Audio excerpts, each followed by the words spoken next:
राखी सावंत ने Maharashtra cyber cell की तरफ से तलबी पर रद्द-ए-अमल दिया और कहा कि मैंने गालियां नहीं दी हैं। भारतीय मीडिया रिपोर्ट के मुताबिक समय रैना के YouTube show India got talent तनाज़ों में राखी सावंत को भी खींच लिया गया है। महाराष्ट्र साइबर सेल ने समय रैना और रणवीर अलाइबादा के बाद राखी सावंत को भी समन इरसाल किया है, जिस पर अदाकारा ने रद्द-ए-अमल दिया। वीडियो में राखी सावंत ने हैरत का इजहार किया और इस्तिफसार किया कि मुझे क्यों तलब किया गया, मैंने तो सिर्फ इंटरव्यू दिया था, किसी को गाली नहीं दी थी। उन्होंने मजीद कहा कि मुझे समन भेजने के बजाय कॉल कर लें, जो भी सवाल करेंगे जवाब दे दूंगी।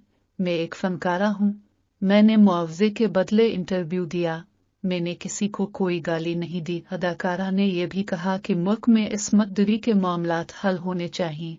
कई ख्वातीन इंसाफ की मुंतजर हैं और मुकदमात इल्तिवा का शिकार हैं। राखी सावंत ने कहा कि मेरे पास काम है, नहीं पैसे हैं जो आपको दे सकूं।